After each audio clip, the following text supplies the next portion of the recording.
Durante años, mantuve a mi vecina anciana, le pagué las facturas, le compré la comida y hasta reparé su techo y ella trató de robar mi casa con un testamento falso, pero no sabía que yo era la verdadera dueña de toda la calle.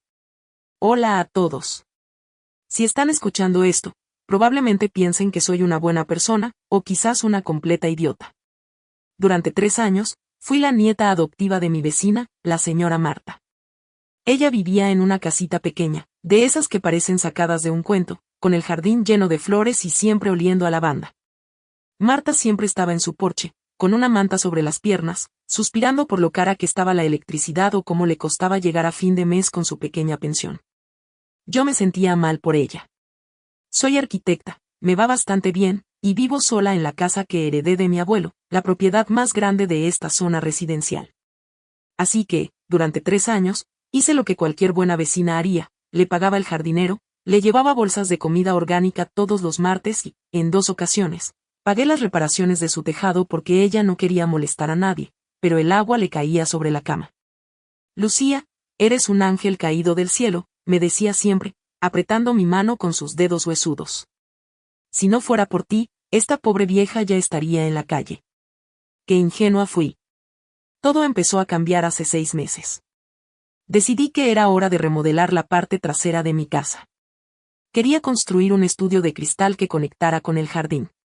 El terreno es enorme, pero para que el diseño fuera perfecto, necesitaba limpiar una zona de maleza que colindaba con la valla de Marta.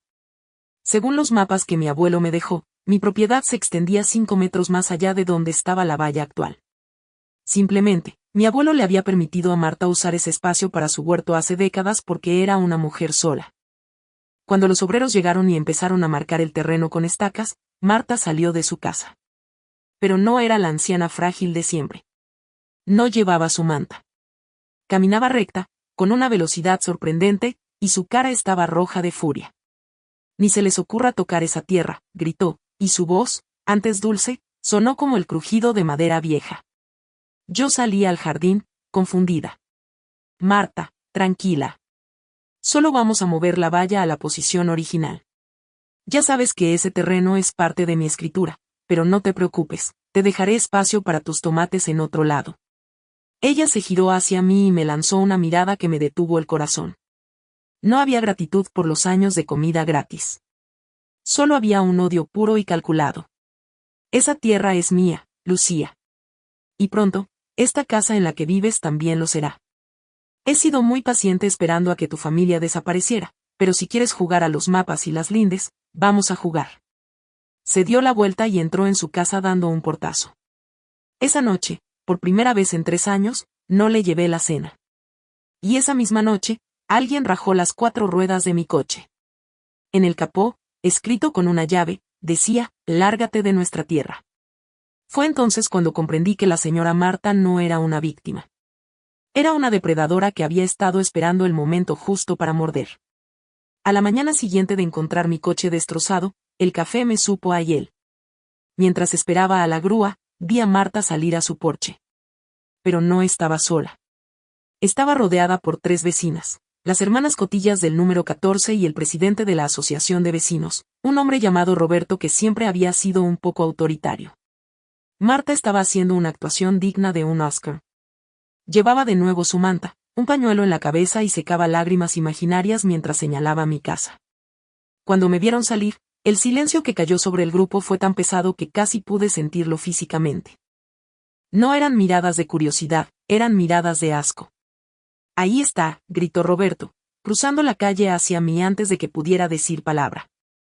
Lucía, no puedo creer lo que me ha contado Marta. Pensábamos que eras una mujer decente. ¿De qué estás hablando, Roberto?, pregunté, tratando de mantener la calma mientras miraba mis neumáticos rajados. ¿Hablas de quién le hizo esto a mi coche? No trates de cambiar de tema con tus problemas de niña rica, escupió el hombre. Marta nos ha mostrado los documentos. Ella dice que tú y tu abuelo falsificaron las escrituras de esta manzana entera hace 40 años. Dice que el verdadero dueño original, un tal don Julián, le dejó estas tierras a ella en agradecimiento por cuidarlo en su vejez, y que tu familia se aprovechó de que ella era analfabeta para robarle su herencia. Me quedé de piedra. ¿Don Julián? Ese era el socio de mi abuelo, un hombre que murió sin hijos mucho antes de que yo naciera. Eso es absurdo. Tengo las escrituras legales, registradas y selladas. He pagado los impuestos de esta casa durante años. Yo he estado pagando la comida de Marta porque decía que no tenía ni para pan.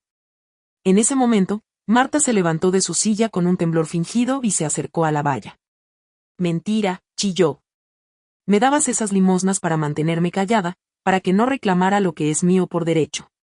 Me hacía sentir como una mendiga en mi propia tierra mientras tú te paseas en ese coche caro.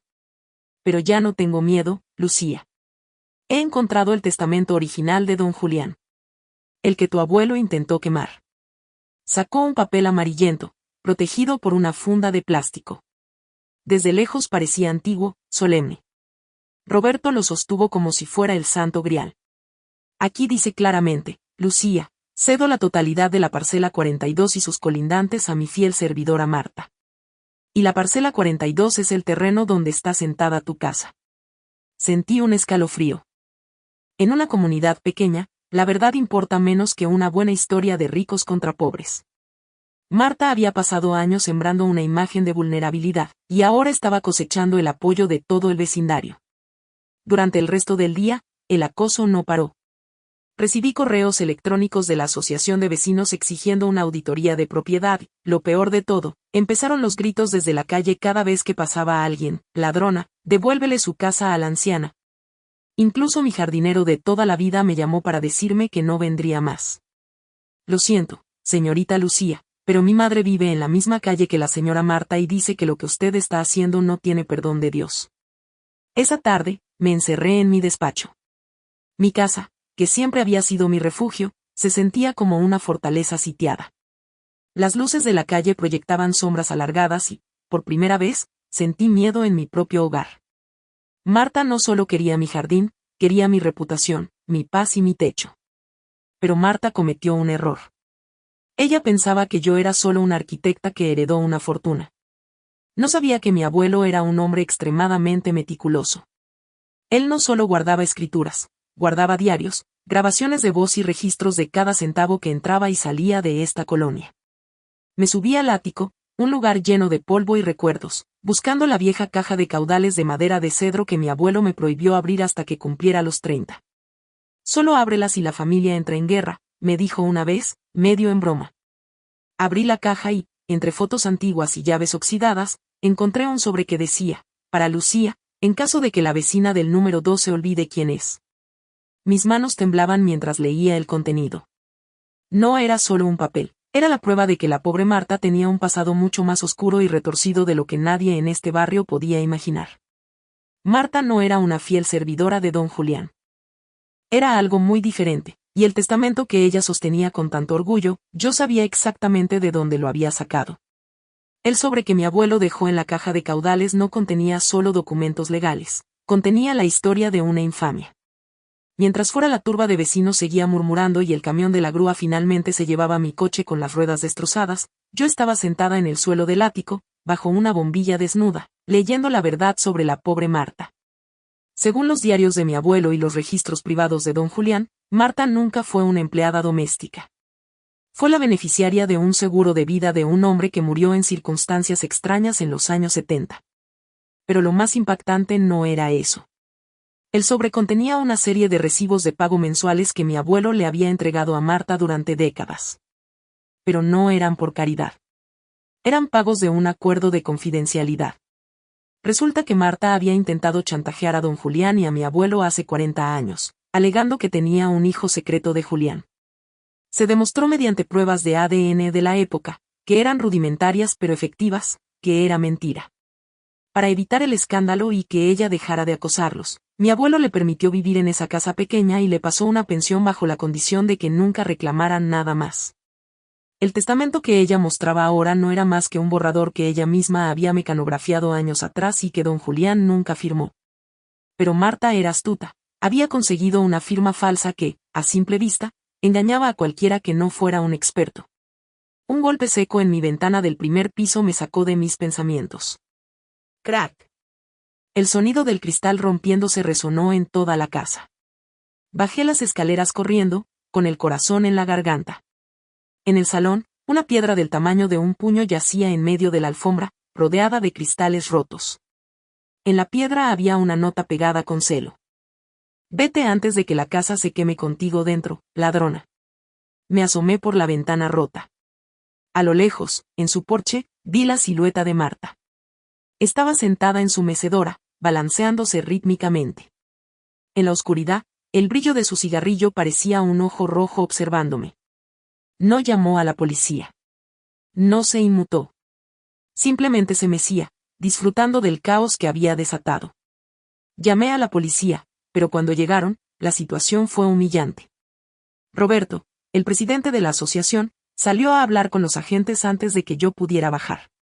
Sé oficial, la chica está nerviosa porque sabe que la hemos pillado, escuché que decía Roberto. Seguro que ella misma rompió la ventana para hacerse la víctima. Es una táctica clásica de los especuladores cuando los vecinos se unen. Los agentes me miraron con escepticismo. Tomaron la denuncia, sí, pero sus caras decían claramente que no moverían un dedo por la niña rica que supuestamente estaba estafando a una anciana. Me sentí completamente sola. Mi dinero no servía de nada si la narrativa de Marta era más poderosa que la realidad. Esa noche no pude dormir. Pasé las horas revisando las cámaras de seguridad que había instalado el año pasado. Marta era lista, siempre se ponía en los puntos ciegos, pero cometió un error. En la grabación de las 3 de la mañana de la noche anterior, se veía una sombra delgada saliendo de su casa y acercándose a mi coche. No se le veía la cara, pero cojeaba levemente de la pierna derecha, una secuela de una caída que Marta mencionaba siempre para dar lástima. Así que quieres mi casa, Marta, susurré frente al monitor, mientras el sol empezaba a salir por el horizonte.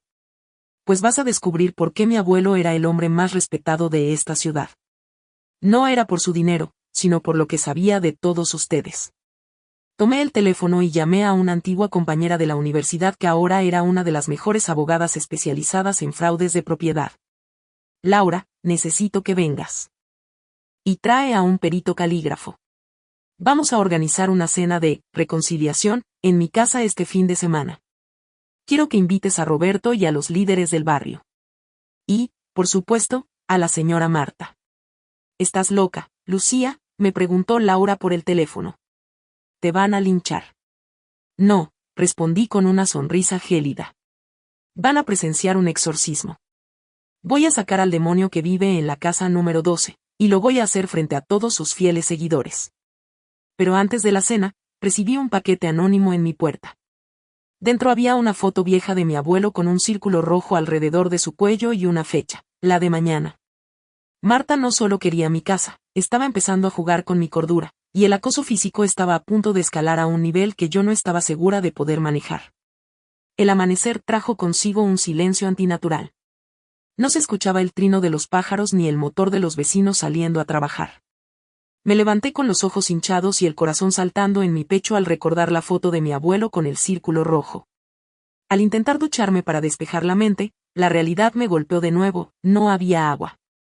Al principio pensé que era una avería común, pero al abrir la ventana, vi a Roberto y a otro vecino junto a la arqueta de la calle, guardando una llave de paso industrial en su caja de herramientas. Roberto. No pueden cortarme el suministro, grité desde el segundo piso, con la voz rota por la indignación. Él levantó la vista, ajustándose la gorra con una suficiencia que me revolvió el estómago. Estamos haciendo mantenimiento preventivo en la red de la asociación, Lucía. Marta dice que tus tuberías están dañando los cimientos de su casa, que es propiedad de don Julián. Hasta que no se aclare la titularidad del terreno, no podemos arriesgarnos a que sigas inundando su hogar. Era una mentira descarada. Mi casa estaba a 10 metros de la de ella y en una cota más baja. Físicamente era imposible que yo la inundara. Pero no importaba. La ley de la calle se estaba imponiendo sobre la ley real. Intenté encender la luz del pasillo, pero el clic fue hueco. También me habían cortado la línea eléctrica desde el poste exterior. Me habían dejado a oscuras y sin agua en menos de una hora. Bajé a la cocina, sintiendo como el pánico intentaba trepar por mi garganta. Marta estaba en su jardín, regando sus flores con la manguera que, irónicamente, se alimentaba de la misma red que a mí me habían negado. Me miró a través de la ventana rota y me dedicó una sonrisa lenta, victoriosa. Levantó su taza de té en un brindis silencioso. En ese momento lo entendí, querían forzarme a salir. Querían que abandonara la casa por inhabitabilidad para que ellos pudieran entrar y custodiar la propiedad de la pobre anciana.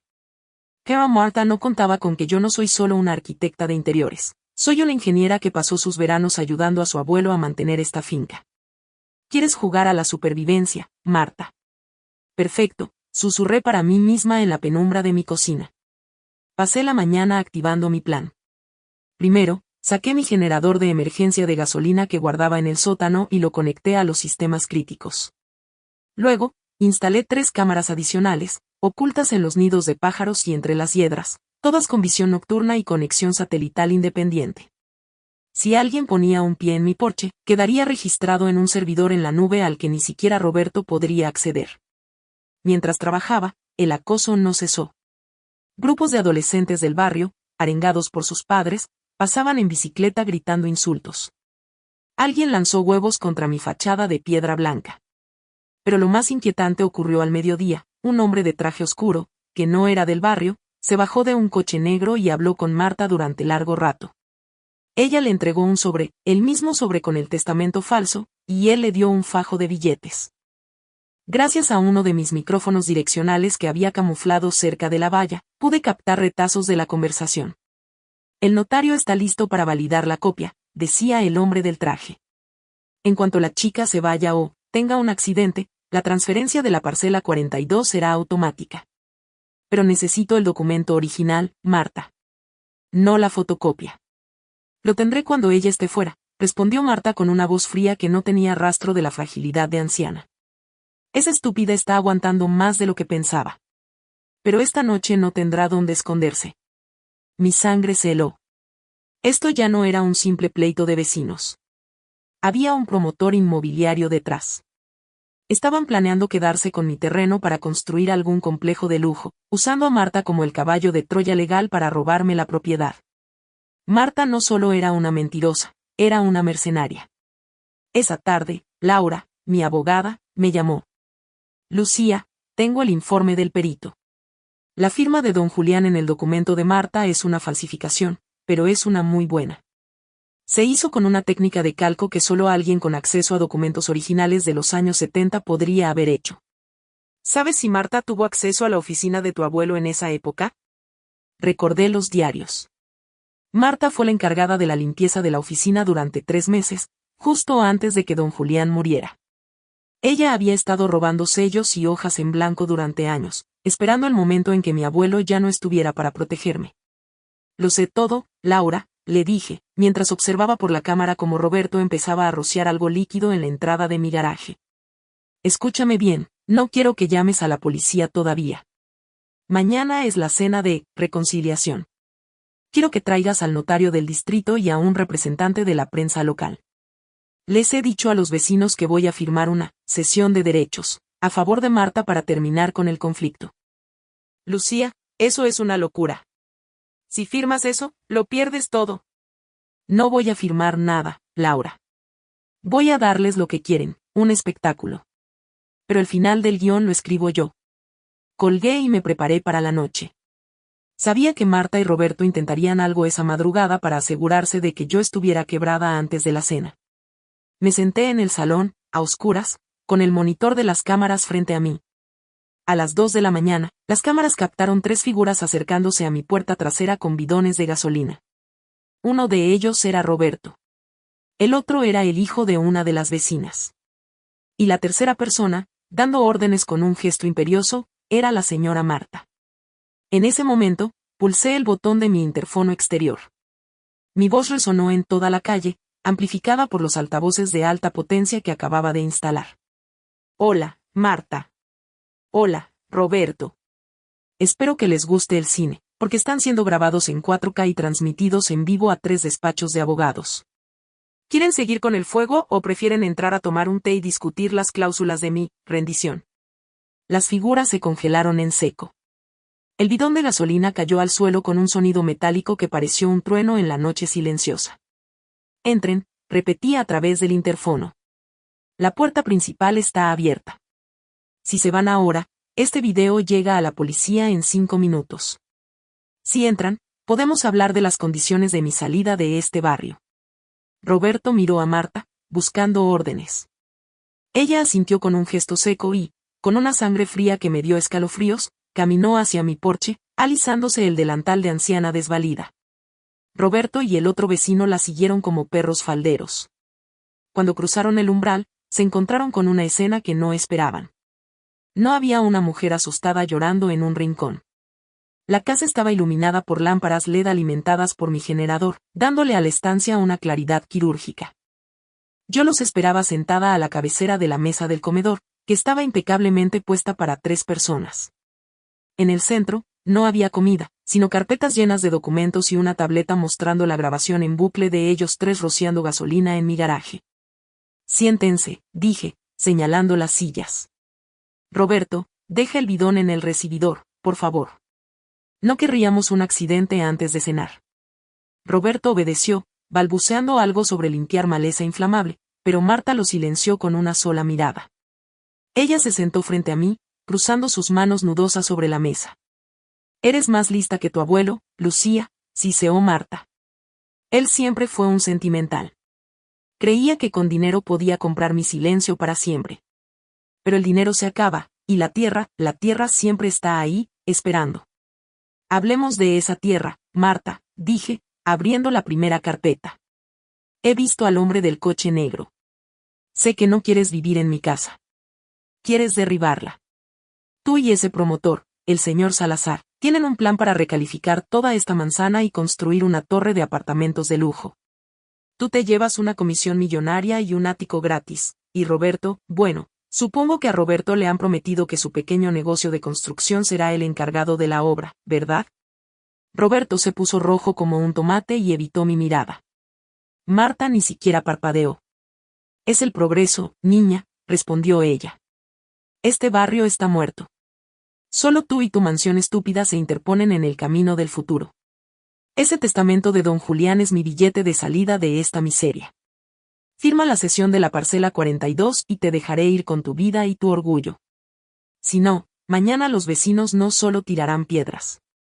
Mañana, este video que tienes no servirá de nada porque no quedará nadie vivo para entregarlo. Fue una amenaza de muerte directa.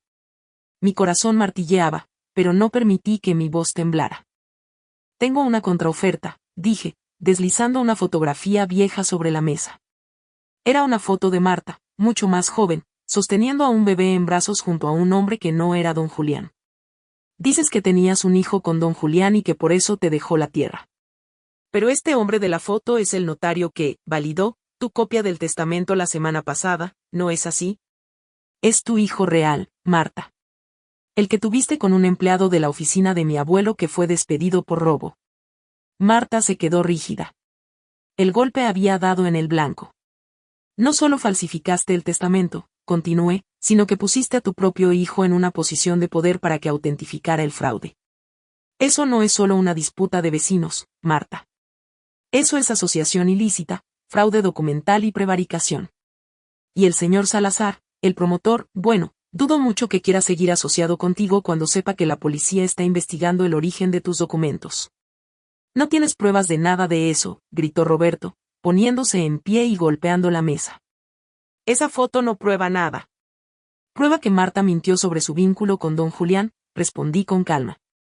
Y aquí tengo los registros de ADN que mi abuelo guardó.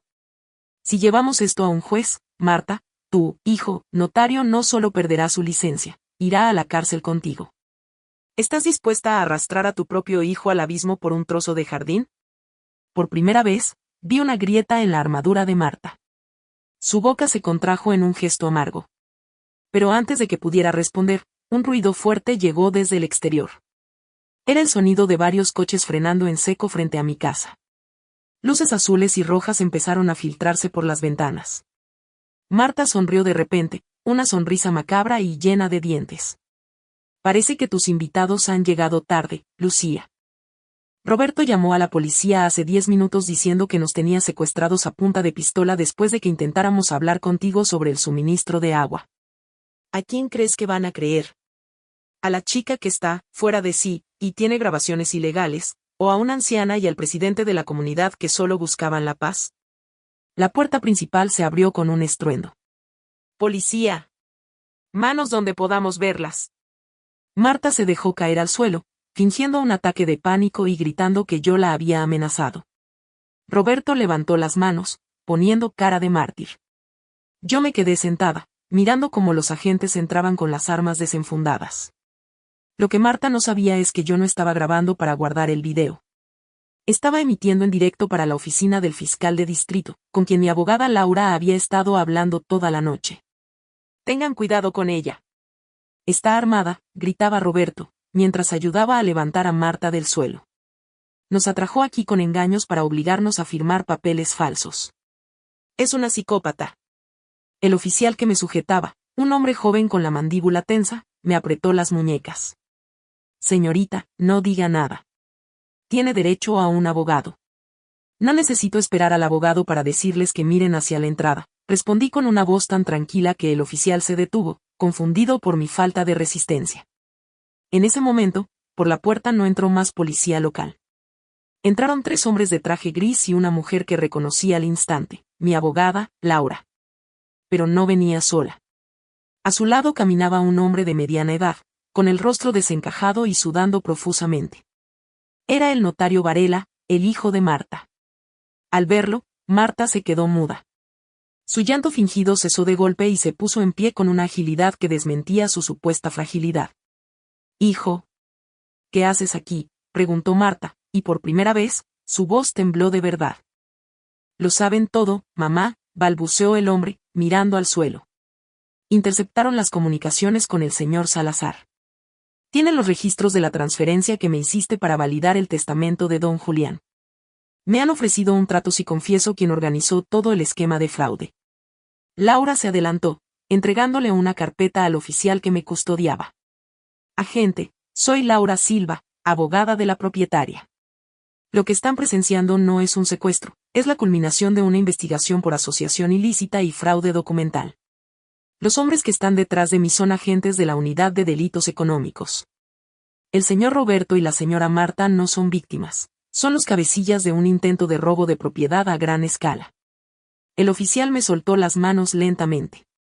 Roberto intentó retroceder hacia la cocina, pero uno de los agentes de traje gris le cortó el paso.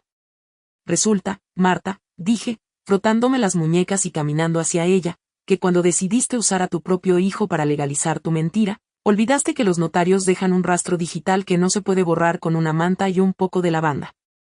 Mi abuelo no solo guardó el ADN, guardó el registro de las amenazas que le hiciste hace años. Todo estaba en manos de la fiscalía desde esta mañana. Marta miró a su hijo con una furia que me dio escalofríos. No había amor maternal en esa mirada, solo el odio de una socia traicionada. Cobarde, le escupió. Te di una carrera, te di una posición, y me vendes a la primera presión. No fue a la primera presión, mamá, respondió el hijo, con la voz quebrada. Lucía compró la deuda de mi despacho hace 2 años cuando estuve a punto de quebrar. Ella ha sido mi socia silenciosa todo este tiempo. Ella ya tenía mi lealtad antes de que tú empezaras con esta locura. El silencio que siguió a esa revelación fue tan denso que casi se podía cortar. Roberto se dejó caer en una silla, dándose cuenta de que su sueño de ser el constructor del gran complejo de lujo se había evaporado. Marta, acorralada, se giró hacia mí. Sus ojos eran 2 rendijas de fuego. «Crees que has ganado porque tienes papeles y policías», siseó Marta. «Pero este barrio me pertenece. He vivido aquí 50 años. He enterrado a tu abuelo y enterraré tu reputación. Nadie te querrá aquí después de que encarceles a una anciana de 80 años. Ese es el problema, Marta, respondí, acercándome a su oído para que solo ella me escuchara. Tú crees que este barrio te quiere. Pero mañana, cuando todos vean el video de Roberto y tú intentando quemar mi casa con gasolina, ese amor se va a convertir en el mismo odio que tú intentaste lanzar contra mí. Los agentes procedieron a leerle sus derechos. Esta vez, las esposas se cerraron sobre las muñecas de Marta y Roberto. Mientras se los llevaban, la señora Marta se detuvo en el umbral, mirando las flores de su jardín por última vez. Esto no se ha acabado, Lucía, susurró. Tienes razón, dije, mirando hacia la calle donde los vecinos empezaban a asomarse, confundidos por las luces y las detenciones. Todavía me queda una cosa por hacer con tu casa. Cuando el coche patrulla se alejó, me quedé sola en el porche con Laura. Ha sido brillante, Lucía. Pero, ¿qué vas a hacer ahora? El barrio está dividido y muchos todavía creen que eres la villana. Mañana convocaré a una reunión comunitaria en el jardín, dije, mirando la casa de Marta. Voy a enseñarles algo que mi abuelo dejó preparado para este día. Algo que hará que nadie en este barrio vuelva a mirar una valla de la misma manera. Lo que ellos no sabían es que yo no solo era la dueña de mi casa. Según el sobre del ático, yo era la propietaria legal del terreno donde se asentaban las otras 10 casas de la calle, incluida la de Marta, y el contrato de arrendamiento de todas ellas expiraba exactamente mañana. A las 10 de la mañana, salí a mi porche. No llevaba ropa de trabajo ni el uniforme de niña rica que ellos esperaban. Llevaba unos vaqueros y una carpeta de cuero desgastado que perteneció a mi abuelo. Había colocado un potente sistema de altavoces en el jardín y una pantalla de proyección gigante. Poco a poco, los vecinos empezaron a acercarse, movidos por una mezcla de miedo y curiosidad. Las hermanas Cotillas, el jardinero que me había abandonado, y los padres de los chicos que lanzaron huevos a mi fachada estaban allí, apretujados contra mi valla. Escúchenme todos, mi voz, amplificada, cortó el murmullo general. Sé lo que piensan. Sé que Marta les contó una historia de héroes y villanos. Pero hoy van a ver la realidad, no solo de Marta, sino de sus propias casas. En la pantalla aparecieron las imágenes de la noche anterior. Marta, la frágil anciana, dando órdenes precisas mientras Roberto rociaba gasolina en mi garaje. El silencio fue sepulcral. Vi a varias vecinas llevarse las manos a la boca. La imagen de la mecedora y la lavanda se hizo añicos en un segundo ante la cruda visión de la pirómana profesional. Marta les mintió, continué. No solo sobre don Julián, sino sobre el futuro de este barrio. Ella y Roberto planeaban vender todo esto a un promotor. Sus casas, las de todos ustedes, habrían sido demolidas para construir apartamentos que ninguno de ustedes podría pagar. Ella no era la guardiana del barrio, era la que estaba dispuesta a subastarlos al mejor postor. El murmullo cambió de tono. Ya no era odio hacia mí, era el sonido del pánico de quien se descubre traicionado por su líder. Pero yo no había terminado. Ahora, hablemos de por qué están aquí. Muchos de ustedes me acosaron, me cortaron el agua y me llamaron ladrona. Lo hicieron porque creían que defendían la justicia. Pero aquí está la verdad legal que mi abuelo guardó durante 50 años. Abrí la carpeta de cuero y proyecté un mapa catastral antiguo, pero con sellos de renovación de hace apenas 2 años. Este barrio se construyó bajo un régimen de enfiteusis o censo enfiteutíco. Mi abuelo no solo era el promotor, él compró el dominio directo de toda esta manzana. Ustedes son dueños de las estructuras, de las paredes de sus casas, pero el terreno, el suelo que pisan, pertenece a la fundación que yo presido. Un grito de indignación surgió de la multitud, pero lo silencié levantando la mano. Y según los contratos que sus padres y abuelos firmaron, esos contratos de arrendamiento del suelo tenían una duración de 50 años. Esos 50 años se cumplieron ayer, el mismo día que intentaron quemar mi casa. El silencio que siguió fue el más absoluto que he escuchado en mi vida. El jardinero dejó caer sus herramientas. Las hermanas del número 14 se abrazaron, pálidas. Legalmente, en ese preciso momento, yo tenía el poder de desahuciar a toda la calle. Tenía el poder de hacer exactamente lo que Marta quería hacer, pero de forma legal y fulminante. Tengo aquí las órdenes de desalojo preparadas por mi bufete, dije, mostrando el fajo de papeles. Podría ejecutarlas hoy mismo. Podría venderle este terreno al señor Salazar ahora mismo y mudarme a una mansión en la costa, dejando que las excavadoras se encarguen de sus recuerdos. Me bajé del porche y caminé hasta la valla, quedando cara a cara con ellos. Ya no eran una turba, eran personas asustadas. Pero yo no soy Marta. Y definitivamente no soy como el señor Salazar. Durante años, mi abuelo les cobró un alquiler simbólico de €1 al año porque quería que este barrio fuera una comunidad real. Él creía en la buena vecindad. Yo, después de esta semana, no estoy tan segura de creer en ella. Hice una pausa larga, dejando que el peso de sus acciones cayera sobre sus hombros. Voy a proponerles un trato. No voy a ejecutarlos. Voy a renovar sus contratos por otros 50 años bajo las mismas condiciones de mi abuelo. Pero con una condición no negociable, la casa de Marta será demolida mañana mismo. En su lugar, Se construirá un parque comunitario y un centro de día para ancianos que de verdad necesiten ayuda. Y cada uno de ustedes, los que participaron en el acoso, dedicarán 10 horas a la semana de trabajo voluntario en esa construcción. Miré directamente a Roberto, que había sido liberado bajo fianza y estaba al fondo de la multitud, escondido. Y tú, Roberto, tú vas a donar todos los materiales de tu constructora para este proyecto. Es el precio por no presentar cargos criminales contra ti por el intento de incendio. Tú eliges, el parque o la cárcel. Roberto asintió frenéticamente, con lágrimas de humillación y alivio corriendo por su cara. Ahora, dije, cerrando la carpeta. Vuelvan a sus casas. Mañana vendrán las máquinas para la casa de Marta. El que no esté de acuerdo con el voluntariado, tiene mi permiso para empezar a hacer las maletas hoy mismo. Nadie se movió. Nadie protestó. Entré en mi casa y cerré la puerta. Por primera vez en meses, el aire olía a victoria, pero una victoria amarga. Sin embargo, cuando me senté en mi salón, el teléfono vibró. Era un mensaje de mi abogada Laura. Lucía, tienes que ver esto. Marta ha pedido hacer una declaración desde la cárcel. Dice que si tú destruyes su casa, ella revelará el secreto que tu abuelo enterró debajo de la cimentación de la casa número 12. Dice que hay algo ahí que te hará desear no haber nacido nunca. Mi corazón, que empezaba a calmarse, volvió a acelerarse. ¿Qué podía haber debajo de esa casa que Marta custodiaba con tanto celo? El estruendo de la excavadora a las 7 de la mañana fue el sonido más dulce que había escuchado en semanas. Los vecinos, cumpliendo su parte del trato, observaban desde la acera con palas y chalecos reflectantes. Roberto estaba allí, supervisando la descarga de materiales de su propia empresa, con la mirada de un hombre que sabe que ha vuelto a nacer pero que aún debe pagar su deuda. Mientras la pala mecánica golpeaba el porche de madera de la casa número 12, el aroma a lavanda fue reemplazado por el olor a tierra húmeda y hormigón viejo. Yo estaba allí, con un casco blanco y el sobre de mi abogada quemándome en el bolsillo. Hay algo ahí que te hará desear no haber nacido. Las palabras de Marta desde la celda resonaban en mi cabeza. Lucía. Parece que hemos encontrado algo, gritó el operario de la excavadora.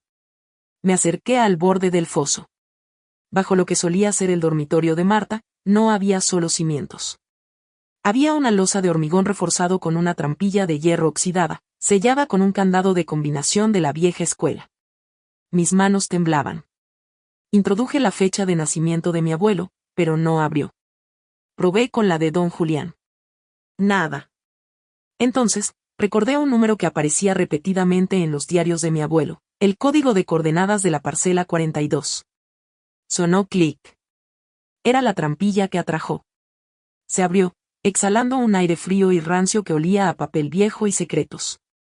Bajé por una escalera metálica mientras Laura y 2 operarios me seguían con linternas. Lo que encontramos no eran lingotes de oro ni cadáveres, como mi imaginación paranoica había sugerido. Era un archivo privado.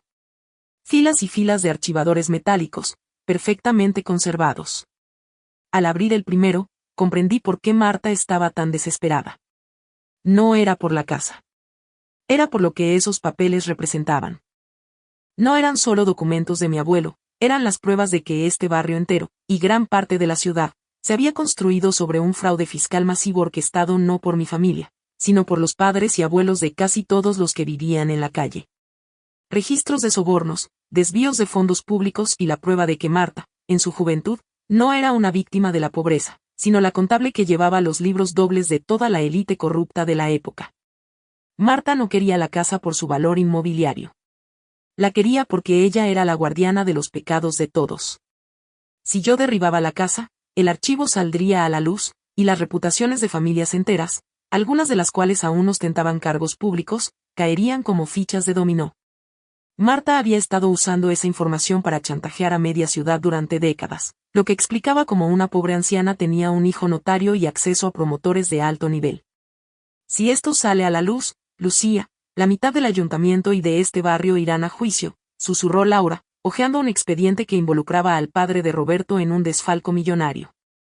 Me quedé allí, en la penumbra del búnker, con el poder de destruir la vida de todos los que me habían acosado. Podía vengarme. Podía hacer que el barrio entero ardiera en un escándalo legal sin precedentes. Miré hacia arriba, a través de la trampilla. Vi la luz del sol y escuché a los vecinos trabajando juntos, devolviéndome el jardín que intentaron quitarme. Vi a Roberto cargando sacos de cemento, redimiéndose a través del sudor. Quémalo todo, Laura, dije finalmente. ¿Qué? Lucía, esto es la prueba de décadas de, comenzó Laura, sorprendida. Es la prueba de un pasado que ya no existe, la interrumpí. Si revelo esto, solo perpetuaré el odio. Marta quería usar esto como su última arma de destrucción masiva. No voy a darle ese gusto. El secreto muere con la casa de la señora Marta. Subimos y, bajo mi supervisión, los operarios vertieron camiones de cemento fresco dentro del búnker, sellando los secretos para siempre. Horas después, la casa número 12 era solo un recuerdo y una superficie plana lista para convertirse en un parque. Un año después. El parque El Legado del Abuelo es ahora el corazón del barrio. Hay niños jugando donde Marta solía sentarse a tramar sus venganzas. El centro de día es un éxito, ¿y quién lo dirige? Sorprendentemente, Roberto, quien después de cumplir su servicio comunitario, descubrió que se le daba mejor cuidar de la comunidad que engañarla. Marta murió en prisión hace 2 meses. Nunca recibió una visita, ni siquiera de su hijo, quien perdió su licencia de notario y ahora trabaja en una gestoría en otra ciudad, tratando de limpiar su nombre. En cuanto a mí, sigo viviendo en la casa del abuelo.